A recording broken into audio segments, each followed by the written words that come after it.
Ça va, alhamdulillah. Ouais, bon, an bɛ se ka est-ce que sisan lafiyaba bɛ yen kosɛbɛ mais n'an bɛ nin na an bɛ ala fo sinon lafiyaba tɛ yen dɛ corona ko ni fɛn ninnu na donc lafiyaba tɛ yen an ja tigɛlen don an kɔnɔ gannen don mais an kɔni bɛ nin na alhamdulillah.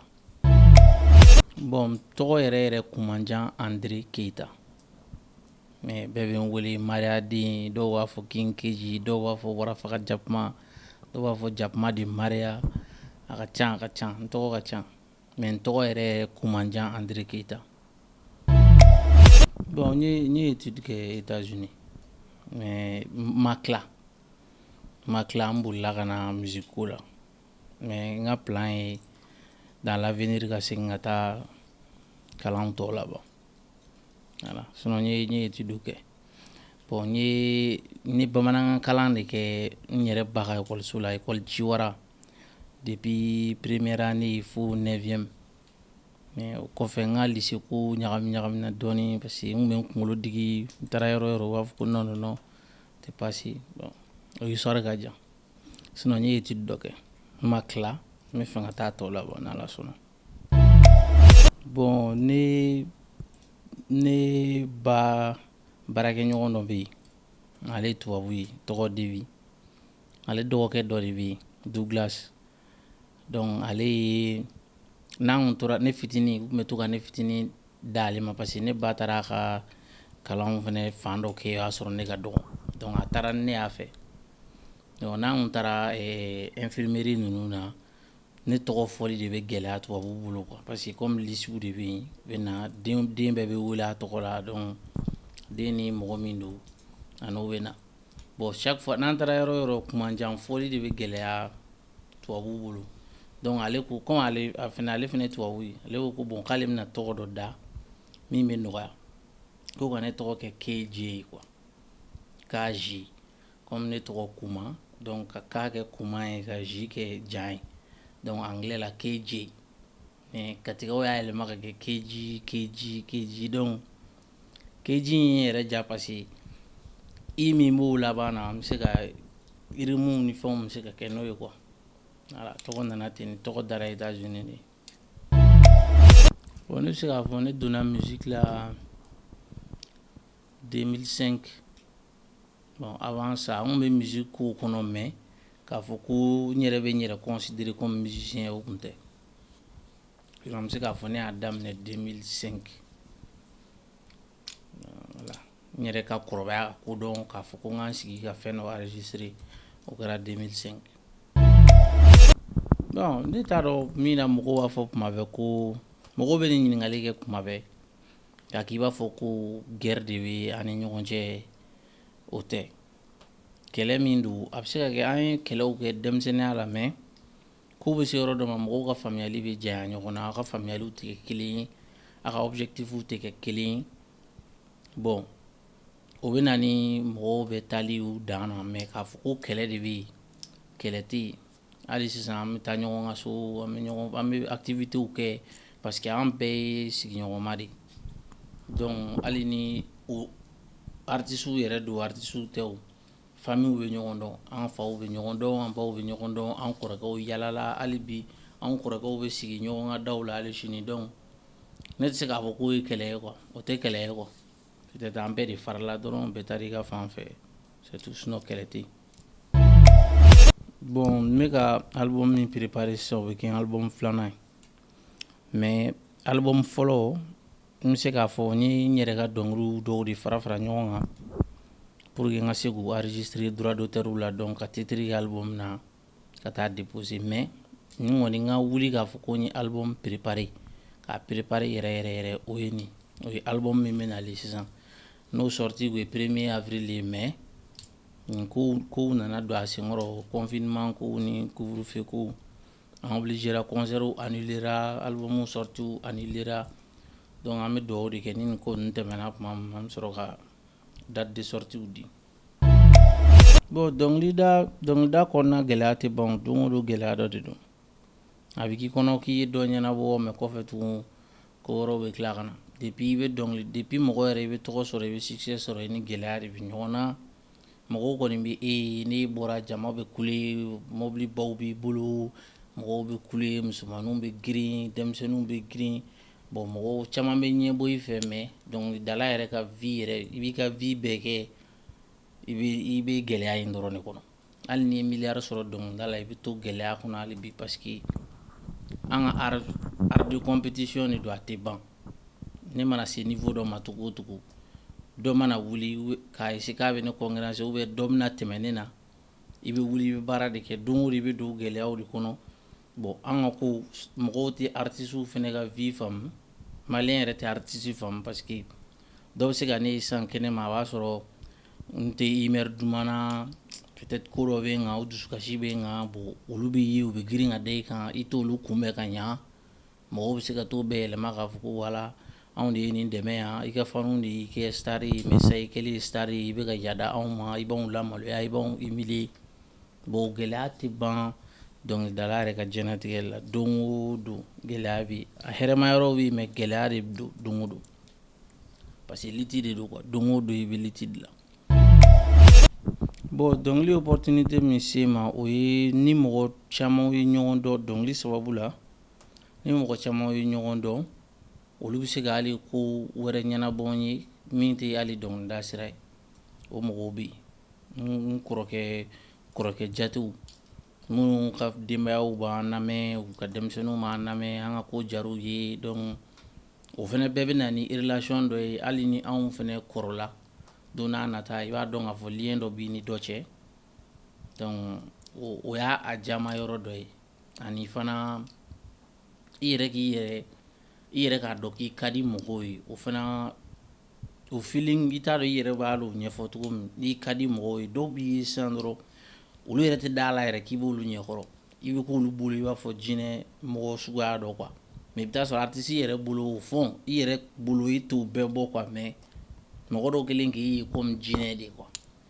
bon o y'a diya ye ani fana n bɛ se ka diya min fɔ a la anw kumakan lamɛnlen don n'a ka d'anw ye an bɛ se ka ko dɔ falen anw sababu la an bɛ se ka fɛn dɔ falen comme an bɛ se ka mɔgɔw lamuruti ka bila ka kojugu kɛ i b'a fɔ an bɛ se ka mɔgɔw la convaincre fɛnɛ k'u bila ka ɲuman fɛnɛ kɛ o bɛɛ y'a avantage ye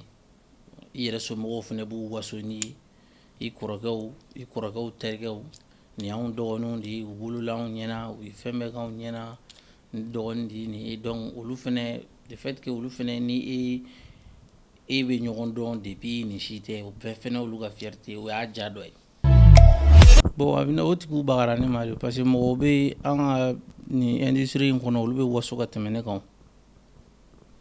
ne ka waso mɔgɔ bɛ se ka ne ka wasoba min fɔ o ye ne bɛ n waso ni ba de yɛrɛ fɔ yɛrɛ la ne bɛ se k'a fɔ ka tɛmɛ i ba wani kan wa e yɛrɛ ni ala cɛ mɔgɔ u bɛ baga ne ma de dɔrɔn sinon ne ka waso dan ye n ye mariya ka faden tɔrɔ mais waso wɛrɛ jumɛn i b'a fɔ n k'a fɔ ko so bɛ n bolo ou bien mobili bɛ n bolo ou bien o bɛ ka kɛ ka ban o ne don ne tɛ o ne nana sɔrɔ mɔgɔw bɛ k'o kɛ ka ban donc ne ɲɛ t'o kojuguma yɔrɔ la quoi yɔrɔ kɔni k'a fɔ ko est-ce que ne ka dɔnkili dɔ la ou bien soit ne yɛrɛ ka vie yɛrɛ la e delila ka ne ye ka n waso fantan dɔ de la se t'a ye yɛrɛ par exemple n bɛ mobili la sisan dɔrɔn k'a fɔ i tɛ bɔ n ɲɛ de a fantanden n'i ma bɔ n ɲɛ sisan n b'i tan sisan e delila k'a mɛn ko keji delila k'o kɛ yan parce que ne fana ni ɲɔgɔnnaw de bɛ concurrence la ne tɛ se k'an sigi olu k'u waso ne la k'a sɔrɔ dɛsɛ tɛ ne la o donc a bɛ i n'a fɔ ne fana ne ka mɔsɔn olu ye k'a sɔrɔ an ka art in ye compétition de don an bɛɛ b'an waso ɲɔgɔn na de ni min ye fɛn o fɛn san sisan o b'i waso n'o ye de keji kelen tɛ o ni min ye Mercedes min san o b'o yira min mana V8 san an tulokɔrɔla tɛ lafiya bon keji kelen tɛ o pour que ne fana bɛ n da de ne fana ka faniw fana b'u waso ne fana ye de k'anw fana ka keji fana bɛ tan a fana bɛ se ka nin kɛ nin fana don donc hali ni i mana maa jigin o la cogo o cogo mais ne yɛrɛ ka vie personnelle bɛ yen ne bɛ fantan ne yɛrɛ bɛ n yɛrɛ ye comme fantan de art nin de nana ne ye personnalité wɛrɛ créer n yɛrɛ la sisan sinon ne yɛrɛ bɛ ka mɔgɔw denmisɛnnin ne ka denmisɛnninya bɛɛ kɛ hali ne terikɛw b'a fɔ k'i ye famaden ye cɛ a da ka di e la sa e ye famaden ne tile kelen ma deli k'an yɛrɛ ye comme famaden Mali arabu in nana ne bila kɛ wasokɛla ye parce que u b'i pousser diyagoya i k'i waso e fɛnɛ dimi min b'i la donc i fɛnɛ b'a yira de k'a fɔ aw fɛnɛ tɛ se ka ɲɛdɔnna kɛ na parce que ne fɛnɛ ye nin de bon mɔgɔ wɛrɛw bɛ se k'u yɛrɛ y'o kɔnɔ k'u bɛ digi olu la mais an yɛrɛ dama de bɛ ɲɔgɔn na an ka waso in y'an yɛrɛ dama de ye dɛ carré kɔnɔ fantan ko tɛ dɛ an yɛrɛ dama donc an yɛrɛ dama hinɛ tɛ ɲɔgɔn na o an bɛ tɛmɛ n'o waso kelen in de ye dɔrɔn n'a ma furu mɛ n b'a sira kan nin wagati in na n b'a sira kan mɔgɔ sɔrɔla an bɛ ka ɲɔgɔn ɲini ka ɲɔgɔn dɔn fɔlɔ kosɛbɛ sinon mɔgɔ sɔrɔla n yɛrɛ décidé la k'a fɔ ni fɛn min bɛ kɛ dɔrɔn o de don donc mais ko wɛrɛw caman bɛ yen fo an muɲu k'olu kɔnɔ dɔɔnin fɔlɔ quoi parce que muso furu fɛnɛ t'i n'a fɔ mɔgɔ caman bɛ fili muso furu ni sunkurun tigɛ tɛ kelen ye quoi bon an bɛ yɔrɔ min na sisan mɔgɔw bɛ se k'a fɔ k'an bɛ se sunkurun tigɛ la mais est ce que ka muso furu k'a mara est ce que a muso la bon o bɛɛ de ye an bɔra kuma min na sisan mɔgɔ caman bɛ dabaya kan ba fɔw ni fɛnw kɛ n'i ma se ka kɛ cɛ jɔlen dɔrɔn a bɛ segin ka n'i ma quoi o exemple caman bɛ yen bi donc muso dun filɛ an balakaw filɛ tuma dɔw la kow ka ca donc ni e yɛrɛ kanu kɔnɔ e bɛ k'a fɔ k'e bɛ se ka cɛya min kɛ furu kɔnɔ n'e ma se k'o kɛ bon anw dun filɛ anw ka image bɛɛ ɲɛ b'anw na n'anw ka ko fitinin bɛ kɛ ko belebeleba ye donc f'an ka hakili sigi de an ni mɔgɔ min bɛna an ka diɲɛlatigɛ tɔ bɛɛ kɛ ɲɔgɔn fɛ f'an k'a dɔn est ce que n bɛ se ka da nin na wa est ce que a tigi yɛrɛ fɛnɛ bɛ se ka da nin na wa e yɛrɛ pɛrɛlen don k'a tigi bonya cogo di parce que anw mana hali n'anw ye muso furu sisan n'anw taara yɔrɔ dɔw la kɔni k'a fɔ ko musomanin wɛrɛw bɛ yen k'olu t'anw fɛ yɔrɔ kɔni o ye nkalon ye musow b'i ye i yɛrɛ ko ka di dɔw ye hali fɛ tɛ mais i muso tɛ se k'a faamu ça veut ko nin bɛɛ ye n'i y'a ye nin bɛɛ bɛ ka kule nin na nin bɛɛ bɛ nin fɛ o bɛɛ f'i ka pɛrɛ olu bɛɛ géreli kama fɔlɔ yanni i bɛ don muso furu la ne kɔni tɛ muso furu ko parce que ko ɲɛ bɛ ko tɔw bɛ ka furu dɛ ka muso furu ka i panpan ne k'i ye o la ka ɲɛ bɔ i fɛ ka taa muso furu o fɛn tɛ parce que ne yɛrɛ fɛnɛ ye duba kɔnɔ den de ye ne b'a dɔn ne bɛ taa muso min ta ka na n'a ye an ka so fo que a ka kɛ mɔgɔ ye mɔgɔ min bɛ se k'an faamu parce que anw fɛnɛ compliqué len don ne yɛrɛ b'a dɔn ne yɛrɛ compliqué len don sinon an bɛ u ka dugawu kɛ a ko bɛ sen na projet min bɛ yen sisan o ye album ani stade 26 mars donc o de ye projet o de ye objectif ye nin tile filanin in na o kɔfɛ sisan an bɛ fɛ k'a lajɛ ka bɔ sisan ka taa ka international bɛlɛn dɔɔnin ka essayer ka collaborer ni mɔgɔw ye sous région mɔgɔw ye pour que Mali yɛrɛ musique fɛnɛ bɛ se ka taa yɔrɔ wɛrɛ quoi donc o de ye projet o ye bon ne kɔni bolo mɔgɔw ka da la parce que coronavirus don coronavirus tɛ mɔgɔw ka da bana yɛrɛ la ni mɔgɔw ka bana u b'a fɔ cogo min bana kunbɛ ka fisa ni bana furakɛ ye o ye bana bɛɛ ye parce que sinon pali ye mɔgɔ min faga diɲɛ in kɔnɔ est ce que ni kuma diyara ne na kɔni o ka ca ni corona yɛrɛ pali yɛrɛ bɛ ka min da adamadenw kan bon o pali kelen in dun ma an fɛ yen yan an dalen don o la wa an b'o dɔn donc mɔgɔw dalen don o la cogo min u ka da corona in na ten donc bana kerelen don o fɛn o fɛn don de toute façon hali n'a kerelen don a kɔni kerelen don an fantanw de kama donc n'an bɛ se dɔrɔn an k'an yɛrɛ kɔlɔsi dɔrɔn a banna o ye ne ka message ye bɛɛ k'i yɛrɛ kɔlɔsi bɛɛ ka kɔlɔsi ta bɛɛ ka Ala deli nin bana in bana kuntan in a ka pan diɲɛ yɛrɛ kunna pewu k'a daga bɔ an bɛɛ dala mɔgɔw ka segin u ka activité kɔrɔw la bon ne bɛ se ka min fɔ o la o ye faut que mɔgɔw k'a dɔn k'a fɔ n ye dɔnkilidala ye o tɛ i fara ka bɔ adamadenya la quoi parce que yan'an fɛn fɛn bɛ se nin ma bi an bɛɛ kun ye adamadenw de an bɛɛ bangera de ba b'an na fa b'an na sigiɲɔgɔnw b'an na an somɔgɔw y'an ladamu u ye a essayer k'an éduquer hali n'o y'a sɔrɔ an yɛrɛ murutir'u bolo ka fɛn caman na mais u y'a essayer k'an éduquer pour que an ka se ka ɲuman kɛ diɲɛlatigɛ la i bɛ ko o ko kɛ i gɛlɛya i ka dignité ani i somɔgɔw i bɔra mɔgɔ minnu na f'i k'i gɛlɛya ko bɛ ko la est ce que ne bɔra mɔgɔ minnu na ni ne y'a kɛ sisan mɔgɔw tɛna jigin olu la société kɔnɔ a b'i n'a fɔ sisan ne fa depuis ne wolola ne ma deli k'an fa ye k'a jɔ carré kɔnɔ ka mɔgɔ fa nɛni ou bien ka mɔgɔ ba nɛni bon imagine ne ka bɔ k'an jɔ carré kɔnɔ bi sisan k'an pɛrɛn ka dɔ fa nɛni ka dɔ ba nɛni ni mɔgɔ min bɛ ne fa dɔn musokɔrɔba min bɛ ne fa dɔn ou bien cɛkɔrɔba min bɛ ne fa dɔn u bɛ kuma fɔlɔ min fɔ an ma nin y'i fa la dɛ e bɔra mɔgɔ minnu na a b'a to hali mɔgɔw yɛrɛ b'a siga i la quoi i bɔra mɔgɔ min parce que i bɔra mɔgɔ min na o i b'olu image de suit o ye diyagoya ye ala yɛrɛ b'o kɛ joli min b'i la a b'a kɛ i b'olu ka jogow de ta olu ka principew de ta donc mɔgɔw kana ɲinɛ k'a fɔ k'an ye adamadenw ye fɔlɔ depuis classe in tɛ depuis arabu in tɛ parce que an yɛrɛ ka fɛn na k'a daminɛ wagati la fanɛni banɛni ɲaga wagati fo ka se bi ma mɔgɔ o mɔgɔ y'a fanɛni banɛni kɛ bi a bɛɛ bɛ malo de kɔnɔ bi a bɛɛ de malolen don